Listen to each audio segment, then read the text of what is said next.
नमस्कार, आपके साथ मैं अदिति त्यागी। आप लगातार देख रहे हैं किस तरह से एक वीडियो है जो पिछले 24 घंटे से वायरल हो रखा है। और वो वीडियो किसका है? वो वीडियो है जनरल बाजवा का। और इसके अलावा पाकिस्तान की आर्थिक हालत और कैसे जो जनता है वो सवाल पूछ रही है, और पॉलिटिकल इंस्टेबिलिटी तो हमने आपने मई के महीने में पाकिस्तान में पहले ही देखी है। हमारे साथ आबिद अली है, जो कि यूट्यूब पर काफी देखे जाते हैं। जो पाकिस्तानी यूट्यूबर्स हैं उनकी पसंद ये है। तो आबिद अली, बहुत बहुत स्वागत है आपका इस ब्रॉडकास्ट को ज्वाइन करने के लिए। Thank you for joining. जी मैडम, बहुत शुक्रिया आपका कि आपने मुझे इनवाइट किया।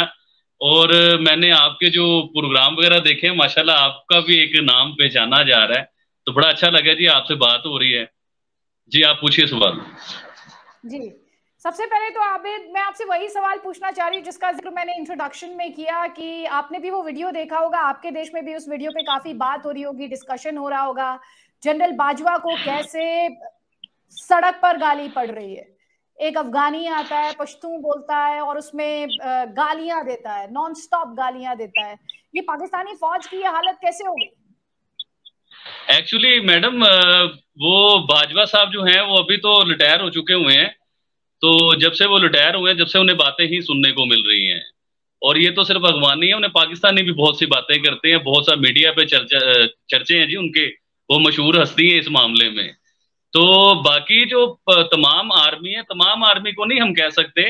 लेकिन समटाइम देखिए, अच्छों में बुरे कोई एक दो आ जाते हैं, उसका मतलब ये नहीं है कि सभी बुरे हो जाएंगे। तो मैं पूरी फौज को ब्लेम नहीं देता, कुछ लोग होते हैं और उन्हें हम लोगों ने मैनेज करना है, उसे लेके चलना है। अब देखिए वो आपकी लैंग्वेज में कहते हैं कर्मों के फल। तो जैसे ही करेंगे वैसे ही फिर भरेंगे। कुछ तो किए हैं ना, जो सड़कों पे लोग गालियां दे रहे हैं या बात कर रहे हैं, कुछ तो वो है। तो ये बाजवा जी इतने फेमस क्यों है आपके यहाँ? जो आता बाजवा जी है जी, इमरान गाली खान देके साहब चला जाता है। मैं कर्मों के बारे में भी बाजवा बात साहब हो रही इतने थी फेमस ये। नहीं थे मैडम, मैं बताता हूँ आपको। बाजवा साहब इतने फेमस नहीं थे, उन्हें फेमस किया इमरान खान साहब ने। हम्म। क्योंकि इमरान खान साहब को अपनी कुर्सी का नशा था। तो जब कुर्सी उनकी छिन गई, तो उसके बाद उन्हें फिक्र पड़ गई कि वो प्रोटोकॉल देखे ना सारे अदारे और एक वजीर आजम। तो एक कुर्सी का नशा, आपको पता है, एक अलग चीज होती है। तो उसका टेस्ट ही अलग है उस चीज का। तो जब वो उनसे छिन गया तो वो बाजवा साहब पे अटैक हुआ सारा कुछ। तो देखिए, कुछ टेक्निकली बातें होती हैं। अब मैं भी आप जैसा जर्नलिस्ट नहीं हूं इतना बड़ा कि टेक्निकल चीजें इनमें से मैं निकाल सकूं। लेकिन जो दिमाग काम कर रहा था वो मैंने आपको बताया कि मुझे ऐसा लगता है। नहीं नहीं, बिल्कुल। आपसे बात करने के पीछे मकसद यही है कि एक आम पाकिस्तानी क्या सोचता है, वो क्या महसूस करता है, वो यहाँ पर इस प्लेटफॉर्म के माध्यम से उठाना। तो बाजवा की अगर बात की जाए, जनरल बाजवा जो आपके हैं, वो गालियों के सरताज बनते जा रहे हैं। जी हाँ, एक्चुअली मैं आपको बताता हूँ कि मेरा मीडिया पे आने का मकसद और यूट्यूब पे आने का मकसद सिर्फ ये था। पीस को लेके मैडम हम लोग चलते हैं, हमारा सारे प्रोग्राम जो भी आपने देखे होंगे वो पीस के प्रोग्राम है हमारे। तो बड़ी कोशिश है कि दोनों देश जो हैं, दोनों मुल्क जो हैं, इनके लोगों में आपस में जो जेन में गलत बातें, देखिए मैडम आप जर्नलिस्ट हैं, आप समझती हैं। अब जो हमें हुक्मरान जो होते हैं, जो सियासतदान होते हैं, सारी जिंदगी जिस तरह वो लोग हम लोगों को लगाते हैं, तो हमारा जेन उसी के ऊपर अट्रैक्ट होता है। अभी इसी तरह जो हमें पाकिस्तानी मीडिया दिखाता है, उसी पे जेन अट्रैक्ट होता है हमारा। तो हमारी कोशिश ये है कि लोगों को सच्चाई पहुंचे हम लोगों के जरिए, कि जो हम इधर पाकिस्तान में बैठे हुए हैं, जो हम लोग देख रहे हैं, वो लोगों को पता चले कि मीडिया क्या दिखा रहा है और सियासतदान हमें क्या कह रहे हैं। अब हम लोग सर्वे करते हैं, अवाम में आते हैं हम लोग ना, मीडिया में मतलब अवाम में फिरते हैं हम लोग। तो अवाम में हम लोगों को ये पता चला है कि पाकिस्तानी अवाम इंडिया से नफरत नहीं करती, और इंडियन अवाम भी पाकिस्तानियों से नफरत नहीं करते। रिसेंटली एक यूट्यूबर आपके इंडिया में आए थे पिछले दिनों, मैं उनकी एक वीडियो देख रहा था। इतना बड़ा प्रोटोकॉल इंडिया में मिला है उन्हें, इतनी मोहब्बत दी है लोगों ने। मतलब अवाम में कोई नफरत नहीं है। ये जो ऊपर वाले सिलसिले हैं, उन्होंने मेरे ख्याल से बड़ी हैवी किस्म की नफरत जो है ना, वो अवाम के दिलों में डाली हुई है। तो थोड़ा सा इंडियन मीडिया को भी चाहिए, हमें भी चाहिए कि अवाम को समझे, अवाम क्या करना चाह रही है। अवाम आपस में दोस्ती चाहती है। वही पुराना दौर, वाजपेयी वाला जो दौर था ना, वाजपेयी साहब जो थे, वो ट्रेनें भी चलती थी, बॉर्डर भी खुल गए थे, ट्रेड भी शुरू हो गई थी, बिजनेस भी हो रहे थे। तो मैं एक बिजनेसमैन आदमी हूँ। तो मेरी तो बड़ी ख्वाहिश है कि हम इंडिया के साथ काम कारोबार करें, इसमें दोनों का फायदा है। ज्यादा फायदा पाकिस्तान का है क्योंकि इंडिया तो स्टेबल है, इंडिया तो पता नहीं कहां से कहां निकल गया जी। इस टाइम तो दुनिया में इंडिया इंडिया होती है हर जगह पे, जहां भी चले जाए, जो चैनल खोल ले, कहीं भी खोल लें, तो प्राइम मिनिस्टर मोदी साहब तो आपको पता है कि उन्हें तो अल्लाह पाक ने आसमानों पे नाम लिखवा दिया उनका। अभी रिसेंटली एक जगह पे मोदी साहब जब गए थे तो उनका प्रोटोकॉल ये था कि आसमान पे मोदी लिखा हुआ था। और मोदी को मोदी साहब जब वो आते हैं अब स्टेज पे और जब वो देखते हैं आसमान पे लिखा हुआ, तो वो फिर कहते हैं कि ये देखें मेरा भारत वहां है, मतलब तरक्की में भारत कहाँ चला गया है। तो अप्रिशिएट करते हैं हम लोग भारत को, और कोशिश यही है कि आम जनता जो है, आम आवाम जो है, इनमें प्यार मोहब्बत भाईचारा जो है ना, ये सिलसिला होना चाहिए। अब एक प्यार मोहब्बत भाईचारा ठीक है, लेकिन दिक्कत क्या होती है जो इंडिया में आवाम पूछती है, जिसके बारे में बहुत बात नहीं होती। आवाम ये भी तो पूछती है कि हम जिससे दोस्ती चाहते हैं या दोस्ती जो हमसे करना चाह रहा है, वो दाऊद इब्राहिम को लेके क्या कर रहा है, वो हाफिज सईद को लेकर क्या कर रहा है, वो मसूद अजहर को लेकर क्या करता है, या जो यूएन में जो ग्लोबली डेजिग्नेटेड टेररिस्ट हैं उन्हें लेकर वो क्या कर रहा है। क्योंकि देखें, घर में इंडिया को तो काफी कुछ झेलना पड़ा है। हमने बहुत हिंसा देखी है, हमने कश्मीर में वायलेंस देखा है, हमने 26/11 देखा है, बहुत अटैक्स देखे हमने इंडिया में। और आपने भी मैं खासतौर पे इंडिया के हुक्मरानों की बात करूंगी। प्राइम मिनिस्टर ने, इंडिया के प्राइम मिनिस्टर तो पहुंच गए थे पाकिस्तान। इसके अलावा आपकी आईएसआई तक को तहकीकात करने के लिए बुला लिया था। तो इंडिया ने तो काफी कुछ किया है। आप पाकिस्तान के हुक्मरानों के बारे में शायद ये सही होगा, क्योंकि पाकिस्तान की जो बुनियाद टिकी हुई है वो एंटी इंडिया स्टैंड पर ही टिकी हुई है, लेकिन इंडिया के हुक्मरानों ने तो काफी कुछ किया है। जी मैम, बड़ा आपने मुश्किल सा सवाल किया है मुझसे, और एक सवाल में 3 4 5 सवाल आपने मुझसे किए हैं। देखिए मैडम, ये है बड़े लेवल की गेम में। अभी देखिए, मैं आपको सुन रहा हूँ, आपसे ये सवाल हुए हैं। इसी तरह पाकिस्तान के जर्नलिस्ट सुने तो उनके पास इस तरह की बहुत सी बातें हैं कि इंडिया ने हमारे ऊपर ये करवा दिया, इंडिया ने अटैक करवा दिया, इंडिया ने ये करवा दिया। अब हाफिज सईद का इंडिया में बड़ा चर्चा है कि वो मुंबई अटैक जो हुआ था, मुंबई में बड़ा जबरदस्त, बहुत खतरनाक किस्म का अटैक हुआ था, उसमें मुलव्वस थे। जो भी सुनने में आता है बातें, इंडिया प्रूफ देता है, पाकिस्तान डिनाई करता है, पाकिस्तान कहता है ये नहीं है। तो इस तरह के मामला तो बहुत से हैं। देखिए, जब हम इन चीजों को छेड़ेंगे तो ये तो बहुत लंबी होती जाएंगी, क्योंकि वो कहेंगे जी इंडिया ने ये कर दिया, वो कहेंगे पाकिस्तान ने ये कर दिया। मैं सिर्फ ये चाहता हूं कि हम माजी को बुला के एक अच्छी रिलेशनशिप लेके और ट्रेड से हम लोग शुरू करें ये सिलसिला, तो उससे सारा कुछ बेहतर हो जाएगा। अभी रिसेंटली आपने भी कश्मीर की बात की है, तो कश्मीर को लेके मैं ये बात करता हूँ, और मैंने काफी इंटरव्यू में भी ये बातें की, शायद आपने कभी सुना हो। मैंने हमेशा कश्मीर के हक में ये बात की, कश्मीरी अवाम वो कभी भी नहीं चाहेगी पाकिस्तान के साथ आने के लिए। मैंने हमेशा ये बात की है, क्योंकि हम लोग रियलिटी के ऊपर बात करते हैं, सच के ऊपर। अब देखिए ना, फॉर एग्जाम्पल पाकिस्तान में पेट्रोल है 280 रुपए या 300 रुपए लीटर। अब कश्मीरी अवाम, कौन कौन होगा इतना बेवकूफ इंसान कि वो अपना 105 रुपए लीटर पेट्रोल छोड़ के और वो इधर आ जाएगा 300 रुपए पेट्रोल लेने। 7 रुपए किलो आलू मिलते हैं, टमाटर मिलता है, प्याज मिलता है इंडिया में। तो वो बेवकूफ तो नहीं है कि वो इधर आ जाएंगे 200 रुपए का किलो खरीदने के लिए प्याज वगैरह। तो कभी भी ऐसा नहीं। लेकिन मैं, एक सवाल था, याना मीर एक हैं, उनके लिए मैंने छोड़ा था, तो मुझे अभी तक जवाब नहीं मिला। मैं मैडम एक सवाल आप पे रखता हूँ, वो सवाल मैं आपसे पूछना चाहता हूँ, आप बताइए मुझे, क्योंकि आपने हमसे ज्यादा इंडिया को जानते हैं, हमसे ज्यादा इंडिया को आपने देखा है। हम लोग बचपन से ना मैडम, जब भी अपना टीवी का बटन ऑन करते हैं, कोई न्यूज चैनल लगाते हैं ना हम लोग, तो हमें सबसे पहले देखने को मिलता है ये कि इंडिया कश्मीर साइड पे बहुत बड़ा जुल्म हो रहा है कश्मीरियों के ऊपर। और कश्मीरी जो खवातीन है, जिन्हें महिला कहा जाता है, उनके दुपट्टे छीन लिए जाते हैं, और उनसे जो है बदसलूकी जिसे कहते हैं वो की जाती है। और आर्मी जो है लोगों के घरों में घुस जाती है, उन्हें मारती है। तो इसके ऊपर मुझे थोड़ा आइडिया दीजिएगा। ये मैं बात आपसे अब 8 सालों की नहीं कर रहा हूँ, क्योंकि इन 8 सालों में हमें पता है कश्मीर में क्या हो रहा है, और कश्मीरी अवाम बहुत खुश है। हमें ये पता है कि कश्मीरी अवाम कभी नहीं चाहेगी पाकिस्तान आने के लिए। मैं उस 8 साल से पहले से पूछना चाह रहा हूँ कि जो हम मीडिया पे देखते थे, अपने टीवी पे देखते थे कि इंडियन फौजी, हम देखते हैं जी, तस्वीरें हैं, वो वीडियोज हैं कि औरतें सड़कों पे आई हुई हैं और जुल्म हो रहा है। इसके बारे में थोड़ा सा मुझे बताएं, और हमारे पाकिस्तानियों को भी क्लियर कीजिए कि ऐसा कुछ था और ऐसा होता था जो हम देखते थे, या फेक ही देखा है हम लोगों ने। देखिए जी, इस पे पहले तो आप ये क्लैरिटी हासिल कर ले कि इंडियन फौज जो है आपकी फौज के एकदम उलट, उसका वजूद पाकिस्तान के बिना पर नहीं है। दूसरी बात ये क्लियर कर लें कि इंडियन फौज जो है वो लोकतंत्र में, डेमोक्रेसी में दखलंदाजी नहीं देती है। अब ये दो बातें मैंने आपको क्लियर कर दी। अब आप तीसरी बात सुने। आप जो बातें कर रहे हैं कि महिलाओं के साथ ये होता था, महिलाओं के साथ ये होता था, तो ये तो एक दुष्प्रचार का हिस्सा है ना आपके। जिस जम्मू कश्मीर में आप ये कह रहे हैं कि महिलाओं पर जुल्म होते थे, उसी जम्मू कश्मीर में महबूबा मुफ्ती सीएम रह चुकी हैं। उसी जम्मू कश्मीर में रही है जहां पर आप कह रहे हैं महिलाओं के दुपट्टे आपके मुताबिक और फौजी घर में घुसकर अत्याचार ढा रहे हैं।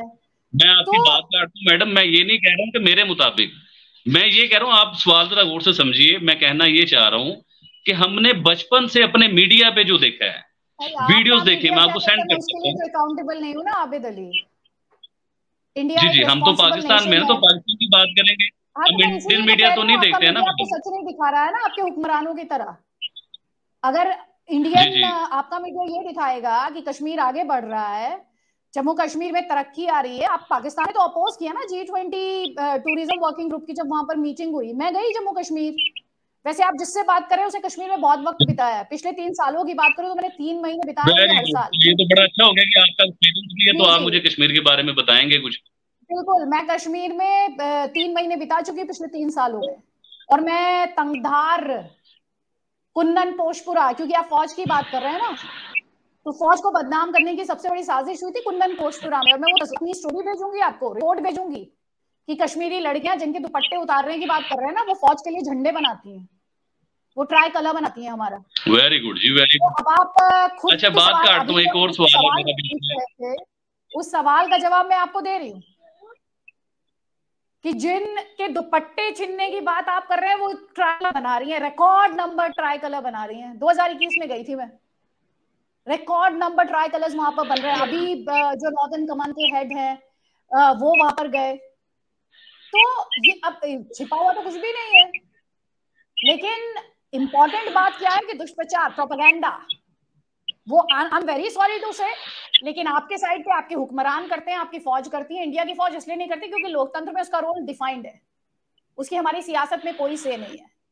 सियासत में से सिर्फ एक की है, और वो हम जैसे लोग हैं, जनता है, आम लोग हैं। हम चुनते हैं किसको सत्ता देनी है और कब तक देनी है। और फौज अगर मुझे सत्ता नहीं देती तो किसी को पकड़ के बैठा नहीं सकती कुर्सी पे, और ये नहीं कह सकती ये सिलेक्टेड पीएम है, इससे बात कीजिए, यही चलाएगा देश को। ये हमारे यहाँ फौज को आजादी नहीं है। हम अपनी फौज को बहुत इज्जत देते हैं, लेकिन क्योंकि वो हमारी जो सीमाएं हैं उनको प्रोटेक्ट करते हैं। मैं आपको, बल्कि अभी आपने जो जिक्र किया, मैं कहती हूँ कि हमारी फौज को तो जितना कुछ झेलना पड़ा है वायलेंस के तहत, हमारे सोल्जर्स की फैमिली है जिन्होंने, किसी ने अपना बेटा खोया है, किसी ने अपना भाई खोया है, किसी ने अपना पिता खोया है।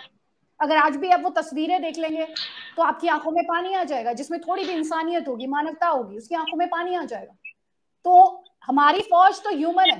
हमारी फौज वॉर के टाइम पे उसे अपना जोश और जज्बा दिखाना भी आता है, बहादुरी दिखानी भी आती है। और हमारी फौज को पीस के टाइम पे भी हर काम करना आता है। हम जहां फंसने लगते हैं, हम फौज से कहते हैं आके मदद कीजिए, पुल बना दीजिए, ये बाढ़ में मदद कर दीजिए, इसे पार पाने में, ये यहाँ तक सामान पहुंचाने में मदद कर दीजिए। रातों रात वो काम करके देते हैं। ये उनका टैलेंट और स्किल लेवल है। और उन्हें ऑनेस्टली किसी और देश के दुष्प्रचार से सर्टिफिकेट की जरूरत नहीं है, क्योंकि ये जो फौज है हर इंडियन के दिल में बसती है। और इसीलिए बसती है क्योंकि वो ह्यूमन है। एक तरफ उनकी बहादुरी है, वीरता है, और दूसरी तरफ उनका इंसानी चेहरा है, और वो हमारे लिए सेक्रीफाइस करते हैं। इसलिए अपनी फौज को हम सिर आंखों पे बैठाते हैं। वो हमारे लोकतंत्र में उन्हें सत्ता नहीं चाहिए, याशीन करती है हमारी फौज या फौज के जनरल। हमारे फौज के जनरल की प्रॉपर्टीज नहीं है अब्रॉड में। हमारी फौज के जनरल स्ट्रिक्ट डिसिप्लिन में सर्व करते हैं और उसके बाद उनका रिटायरमेंट हो जाता है। तो हमारी फौज को समझने के लिए बहुत ईमानदारी चाहिए, उस फौज को जानने वाले लोग चाहिए, क्योंकि दुष्प्रचार तो हमारी फौज को बदनाम करने का काम करता है। और देखें, इस बात को समझे आबिद अली, आपको भी समझना चाहिए कि इस फौज के खिलाफ दुष्प्रचार क्यों होता है। अगर किसी आपके यहाँ, आपके बारे में, आपके देश के बारे में जनरल पांडे तो उन्हें मैं स्टडी कर रहा था। आपके जनरल पांडे साहब जो हैं, कहा जाता है कि देश के पास फौज है, लेकिन आपके बारे में कहा जाता है कि एक फौज के पास देश है। तो जिस फौज को 4 लड़ाइयां हारनी पड़ी हो, वो इंडियन फौज को हीरो कैसे बताएगी? आप मुझे बता दीजिए। चलिए आप मेरे सवाल का जवाब दे दीजिए।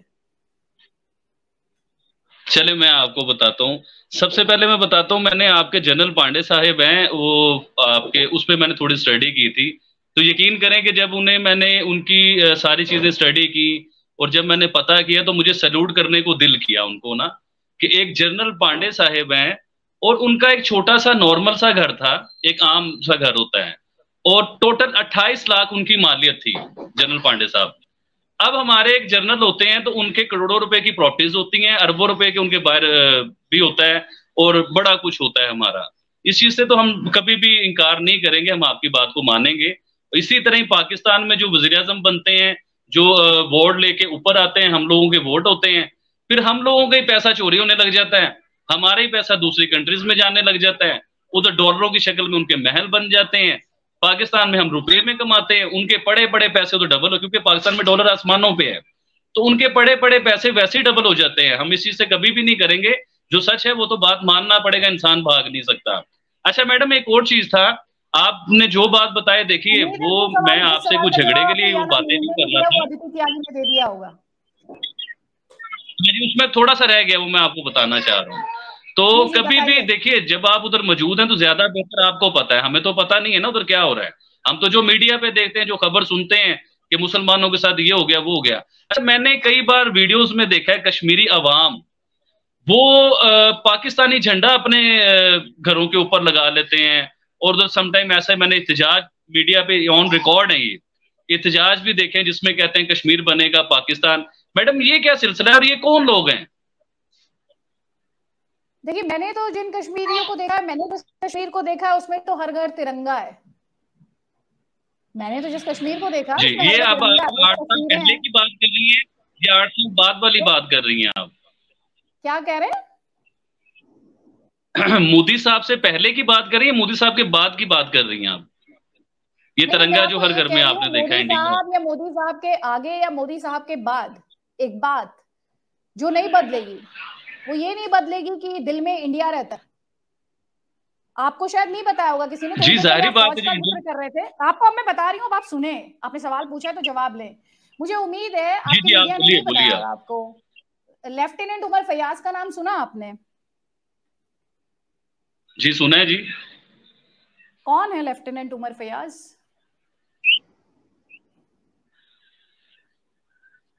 हेलो जी जी, मैं पूछ रही हूँ लेफ्टिनेंट उमर फयाज कौन है? जी मैडम बोलिए। ये पाकिस्तानी है। लेफ्टिनेंट उमर फयाज आप बताइए उनके बारे में। करते थे कश्मीरी। अच्छा, इंडियन आर्मी में ही? ये पाकिस्तान में भी एक उमर फयाज साहब हैं। लेफ्टिनेंट उमर फयाज की बात जी बताइए, आप बताइए मैडम। जी, उन्होंने कुर्बानी दी है। राइफलमैन औरंगजेब का नाम सुना है आपने? ये मैं आपको वो बता रही हूँ जो दुष्प्रचार को तहस नहस करने वाले नाम है। औरंगजेब, राइफलमैन औरंगजेब, आज जो मैं नाम बता रही हूँ इन पर आप जरूर थोड़ा सा होमवर्क करें। उन्होंने इस देश के लिए कुर्बानी दी। मैंने शुरू में आपसे एक बात कही थी कि मैं आपकी बहुत बड़ा जर्नलिस्ट नहीं हूँ मैडम। सवाल पूछा है ना आपने, मुझसे सवाल पूछा है, मैं सवाल का जवाब आपको दे रही हूँ। मोदी जी से पहले और मोदी जी के बाद में नहीं, मैं आपको बता रही हूँ। जी, उस सवाल का मुझे क्या है? एसओजी है, जम्मू कश्मीर पुलिस की स्पेशल ऑपरेशंस ग्रुप है, पता है उसमें आपको? जम्मू कश्मीरी जो है वो गन उठाते हैं किस लिए? इंडिया की सोवरेनिटी को प्रोटेक्ट करने के लिए। जो इंडिया को टारगेट करता है उसे खत्म कर देते हैं एसओजी। और आप मुझसे ये पूछ रहे हैं कि पाकिस्तान, कश्मीर बनेगा पाकिस्तान और ये सारे नारे। मैं आपसे ये कहना चाह रही हूँ, नहीं समझना चाह रही हूँ मैं आपसे कोई आपकी फौज के अगेंस्ट सवाल कर रहा हूँ। आप सुनिए तो सही, आप मेरा सवाल पे जरा प्रॉपर एक बार देखिए कि मैं आपको क्या कहना चाह रहा हूँ। मैं आपकी फौज के अगेंस्ट बात नहीं कर रहा हूँ, मैं ये भी नहीं कह रहा हूँ कि कश्मीर में पता नहीं क्या हो गया। मैं आपसे सिर्फ ये कहना चाह रहा हूँ कि जो हम लोग देखते हैं, मतलब ये ऑन रिकॉर्ड बात कर रहा हूँ, आपको वीडियो सेंड कर सकता हूँ कि कश्मीर में हमने लोगों को अपनी छतों पे पाकिस्तानी झंडे लगाए देखे। इन 8 साल से पहले, मोदी साहब से पहले की बात कर रहा हूँ। और उसके लोगों को एहतजाज करते हुए हमने बहुत से लोगों को, एक दो नहीं, बहुत से लोगों को देखा है एहतजाज करते हुए कि कश्मीर बनेगा पाकिस्तान। आप इंडियन हैं, आप इंडिया में रहते हैं, आप कश्मीर में जाते हैं, ना हम कभी कश्मीर में गए, ना हमें पता, हम तो वीडियो में देखा है जो भी देखा है। तो मैं आपसे ये पूछना चाह रहा हूँ कि ऐसा मैंने आपने मेरे सामने 2-3 बातें रखी। आपने मुझसे कहा कि फौज जो है अत्याचार करती है, मैंने आपको बता दिया। आपने मुझसे कहा कि कश्मीर में पाकिस्तानी झंडे, मैंने आपसे बता दिया हर घर तिरंगा है। उसी सवाल का तो मैं आपको जवाब दे रही हूँ, उसी सवाल का जवाब दे रही हूँ। आप मुझे बता रही है कि ऐसा होता था? नहीं, मैं ये आपसे नहीं बता रही हूँ कि पाकिस्तान बसता है। मैं फ्रिंज को मेन स्ट्रीम नहीं कहती। मैं सैयद अली शाह गिलानी को सही नहीं मानती जो जाकर इंडियन पासपोर्ट, इंडिया की संप्रभुता पे सिग्नेचर करते हैं, और पाकिस्तान उन्हें अपना सम्मान देकर ये दिखाने की कोशिश करता है कि ओहो यही बस असली कश्मीरी है। देखिए, जो आप बातें कर रही है, मैंने तो इनके नाम भी नहीं सुने हुए। मैंने आपको भी क्या बताया कि मैं आप जैसा बहुत बड़ा जर्नलिस्ट नहीं हूँ। मैं पीस के ऊपर प्रोग्राम करता हूँ और उस पर मैं आपसे इसीलिए बता रही हूँ कि जाके आप पढ़ लें ये नाम, इसीलिए तो बता रही हूँ आपको। मैंने आपको क्यों बताया एसओजी के बारे में, ताकि आप पढ़ेंगे तब आपको नॉलेज आएगी। तो जो दुष्प्रचार आपके हुक्मरान या आपकी फौज करती है, आप उसे काउंटर कर पाएंगे। इसीलिए तो मैं आपसे बात कर रही हूँ। गुड, अगर कोई ऐसे पॉइंट है तो आप मुझे जरूर बताइए, मैं स्टडी करूंगा। बिल्कुल स्टडी कीजिएगा। Lieutenant Umar Fayaz, rifleman Aurangzeb, SOG पढ़िए, एसओजी के बारे में जानिए।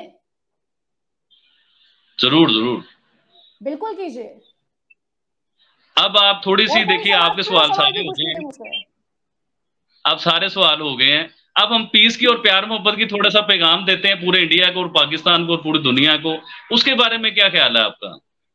नहीं हामिद अली, पीस होनी चाहिए, क्यों नहीं होनी चाहिए, शांति होनी चाहिए। लेकिन अगर किसी के घर में बम फोड़े जा रहे हों और किसी के घर में पत्थर फेंके जा रहे हों और किसी के घर में बंदूक की आवाज आ रही हो, तो फिर वो दोस्ती कैसे करेगा उसके साथ जो बम बंदूक गोले फेंक रहा हो?